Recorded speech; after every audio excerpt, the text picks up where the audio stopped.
और पीएम मोदी का road show BHU gate से निकल चुका है, 80 की तरफ पहुंच रहा है। 80 घाट पर कांग्रेस, समाजवादी पार्टी और बीजेपी के समर्थक आमने सामने आ गए हैं।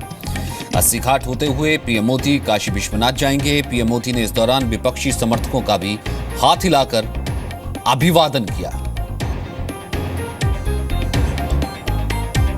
तो पीएम मोदी का रोड शो आगे बढ़ता हुआ और इस बीच तमाम कार्यकर्ता वहां पर मौजूद हैं, जो सपोर्टर्स मौजूद हैं, जिनके हाथ में झंडे मौजूद थे। सामने की तरफ से समाजवादी पार्टी के कार्यकर्ता भी आ गए और दोनों कार्यकर्ताओं का हुजूम आमने सामने। लेकिन पीएम का काफिला वहां पहुंचने वाला है, लेकिन पीएम ने विपक्षी दल के कार्यकर्ताओं को, सपोर्टर्स को भी हाथ हिला के अभिनंदन किया है।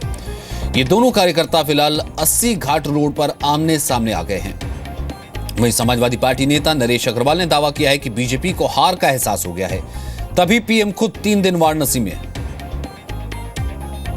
जिस तरीके से 3 दिन के लिए प्रधानमंत्री ने बनारस में अपना प्रवास किया है, जिस तरह के केंद्र के 27 मंत्री बनारस में रुके हैं, पूरी बीजेपी बनारस में है, उससे लग रहा है कि प्रधानमंत्री जी कहीं भय में है, कहीं डर में है कि वो हार रहे हैं, अपनी प्रतिष्ठा लगाए हुए। उन्हें लग रहा है कि अगर बनारस से हारे तो पूरे देश में क्या संदेश जाएगा। इस डर और भय में प्रधानमंत्री जी ने एकदम पेस्टिल बना के बनारस को अपनाया है। और मेरे ख्याल इतिहास में कभी कोई प्रधानमंत्री किसी राज्य के चुनाव में न रुका है, न इस तरीके से पेस्टिल बनाई है। आयातित उम्मीदवार जब होंगे और झूठे सब्ज-बाग दिखाएंगे और पूरे नहीं होंगे तो जनता का आक्रोश स्वाभाविक होगा। उसको लुभाने के लिए 3 दिन प्रधानमंत्री रहेंगे और पूरा मंत्रिमंडल बनारस में मौजूद है। प्रधानमंत्री चाहें तो कैबिनेट की मीटिंग भी कर सकते हैं। 1952 के चुनाव में पंडित जवाहरलाल नेहरू ने उत्तर प्रदेश में एक भी मीटिंग नहीं की थी। अटल बिहारी वाजपेयी जी एक दिन के लिए लखनऊ जाते थे। अकेले प्रधानमंत्री हैं जो भय से आशंकित हैं और संभावित हार को देख करके येन केन प्राकेन विजय चाहते हैं। और इस बार एक बार फिर से उस खबर का रुख करते हैं कि 80 के पास दोनों पार्टियों के कार्यकर्ता आमने सामने आ गए थे। विशाल पांडे हमारे साथ मौजूद हैं। विशाल, फिलहाल क्या स्थिति है, क्या कुछ हुआ है? देखिए, 80 घाट चौराहा जैसे ही प्रधानमंत्री नरेंद्र मोदी ने पार किया, 200 मीटर की दूरी पर बाईं तरफ समाजवादी पार्टी और कांग्रेस के कुछ कार्यकर्ता सपा के झंडे और कांग्रेस के झंडे लेकर खड़े हुए थे और वो राहुल गांधी और अखिलेश यादव के नारे लगा रहे थे। इसके साथ साथ बीजेपी कार्यकर्ता जब वहां पे पहुंचे तो नरेंद्र मोदी के नारे लगाने लगे, जिससे स्थिति थोड़ी सी असहज जरूर हो गई थी। लेकिन डीएम और एसएसपी दोनों मौके पर थे तो कार्यकर्ताओं को समझाया। और उसके बाद जब नरेंद्र मोदी सपा कांग्रेस के कार्यकर्ताओं के पास से गुजर रहे थे अपनी खुली जीप, तो उन्होंने वो राहुल गांधी और अखिलेश यादव जिंदाबाद के नारे लगा रहे थे सपा कांग्रेस के कार्यकर्ता। तब नरेंद्र मोदी ने हाथ जोड़कर उनका भी अभिवादन किया। जो सपा और कांग्रेस के कार्यकर्ता बाईं तरफ खड़े हुए थे, काफी देर तक उनकी तरफ हाथ जोड़कर देखते रहे प्रधानमंत्री और फिर आगे बढ़ गए। जी, यानी कि पीएम वहां से पीएम गुजरे हैं, पीएम ने भी उन कार्यकर्ताओं की तरफ वेव किया है और वहां से वो आगे बढ़ गए। और विशाल, इस वक्त कहां पहुंचा है रोड शो? अगर हम देख पा रहे हैं तो दशाश्वमेध घाट के करीब प्रधानमंत्री नरेंद्र मोदी का काफिला पहुंच चुका है। अब यहाँ से 500 से 700 मीटर की दूरी है काशी विश्वनाथ मंदिर की, जहां पर उनको लेकर जाया जा रहा है दर्शन के लिए। और लगातार रोड पे मैं देख पा रहा हूँ हुजूम अभी भी जारी है। जो लोग साथ चले हैं वो लगातार चलते ही जा रहे हैं, अभी तक रुके नहीं है। सचिन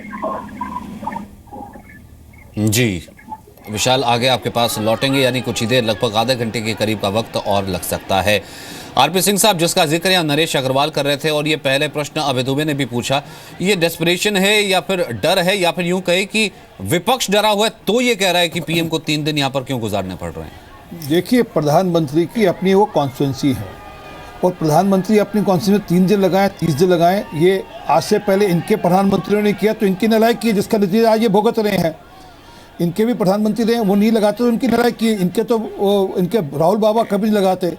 परंतु जो बात आपने की डरा तो मैं हम लोग में अगर ये हम लोग डरे होते तो हम लोग इतने छाती ठोक कर काम नहीं करते। डरे तो ये हुए हैं चुनाव से पहले जो आपने कहा, ये कहते थे कि 27 साल बुरा हाल, 27 साल बेहाल, यूपी बेहाल, और आज ये साठगांठ करके आप उसमें चुनाव लड़ रहे हैं। तो कौन डरा हुआ है? डरे तो ये हुए हैं जो कि अलग अलग भांति के प्राणी एक डाल पे बैठ गए हैं हमारे डर के मारे से। आज ये जनता का सैलाब दिख रहा है, उससे ये एक प्राणी एक डाल पे बैठे हुए हैं। तो दिख रहा है कि कौन डरा, कौन ठीक है। ये आने वाले 11 तारीख को स्पष्ट हो जाएगा कि इस बार की होली कहाँ मनाई जाएगी। आबे जी,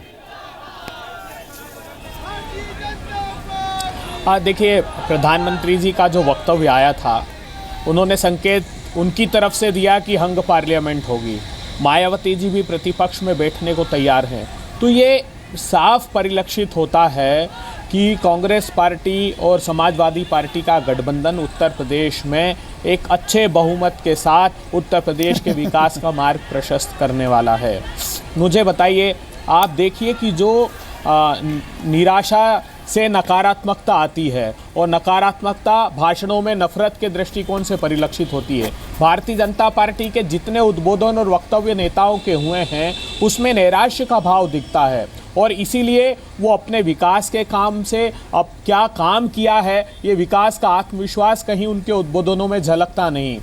तो अंततः वो पोलराइजेशन के काम में सारे मंत्री और स्वयं प्रधानमंत्री अनफॉर्चुनेट है। जब देश का किसान पूछता है कि मेरे फसलों का मूल्य दे दीजिए, तो प्रधानमंत्री कहते हैं बर्बाद हो जाने दीजिए, बीमा दूंगा। जब देश का नागरिक पूछता है कि जीवन की अच्छे अवसर प्रदान कर दीजिए, उनने कहा मृत्यु के उपरांत बीमा दे दूंगा।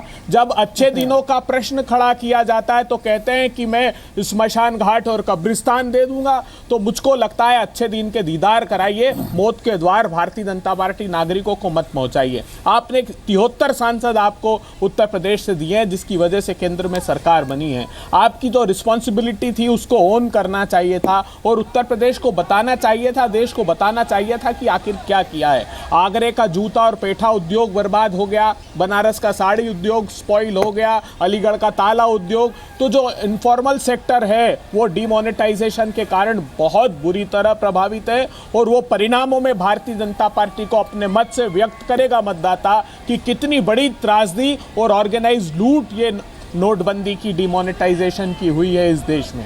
यानी कि 300 प्लस सीटें आपकी आ रही हैं। बिल्कुल, हमने तो पहले दिन से यह व्यक्त कर दिया है कि हम पूरे आत्मविश्वास के साथ, क्योंकि हमने जो कमिटमेंट है हमारा किसानों की कर्ज माफी का, बिजली का, युवाओं को रोजगार का, वो हम जी, यानी उसको लेकर के तो बहुमत पहले ही दे दिया जनता ने आपको। आपका तो फिलहाल ये कहना है, खैर क्लेम तो बीजेपी का भी वैसे ही है, तो कुल मिलाकर के 600 तो खैर यही हो जाती हैं। खैर मायावती का भी अपना क्लेम है तो 900 वो सीटें हो जाती हैं। खैर पार्टियां हैं तो भीड़ भी होगी और क्लेम भी होंगे, लेकिन इस बीच रोड शो ये बढ़ता हुआ चलता हुआ और बीजेपी के कुछ कार्यकर्ता जो कि उत्साही कार्यकर्ता हम ये कह सकते हैं कि जो कि उसमें मौजूद थे इस रोड शो में, उनसे बात की हमारे संवाददाता नहीं सुनते हैं। पूर्वांचल की 89 सीटों में भारतीय जनता पार्टी जो है वो 60% सीटें जीत कर आ रही है। आपको मैं बता दूं कि मैं वैसे बलिया का रहने वाला हूँ। 70 साल से मेरे पिताजी बनारस रहा करते थे। आज बलिया में भी कमल खिल रहा है और रसा की एक बहुत प्रतिष्ठित सीट है, उमाशंकर सिंह जीता करते थे, वहाँ भी कमल जीत रहा है। भाजपा की सरकार बने, यहाँ विकास हो, विकास यहाँ होने जा रहा है, लेकिन ऊपर से जो है दबा दिया जा रहा है। इसको पैसा वहाँ से आ रहा है लेकिन यहाँ रोक दिया जा रहा है। हम लोग विकास चाह रहे हैं, इसलिए चाह रहे हैं पूरे उत्तर प्रदेश में पूरी भाजपा की हम लोग की गवर्नमेंट बन जाए। 307 सीट की हम लोग का आंकड़ा है। तो कार्यकर्ता तो आश्वस्त हैं ही और कार्यकर्ता अमूमन आश्वस्त होते ही हैं। और खैर जब प्रधानमंत्री रोड शो कर रहे हो तो कार्यकर्ता क्यों नहीं आश्वस्त होगा। दो तस्वीरें आप देख रहे हैं, एक तरफ पीएम का रोड शो जारी है, भीड़ हुजूम गाजेबाजी के साथ, झंडों के साथ, बैनर के साथ बढ़ता हुआ आगे। दूसरी तरफ काशी विश्वनाथ मंदिर के अंदर की तस्वीरें जहां पर अंतिम तैयारियां की जा रही हैं पंडित जी द्वारा पूरे विधि विधान से पीएम को पूजा करवाने की। वहीं हमारे साथ स्टूडियो में पंडित दीपक दुबे जी भी जुड़ चुके हैं। बहुत बहुत स्वागत है दीपक दुबे जी।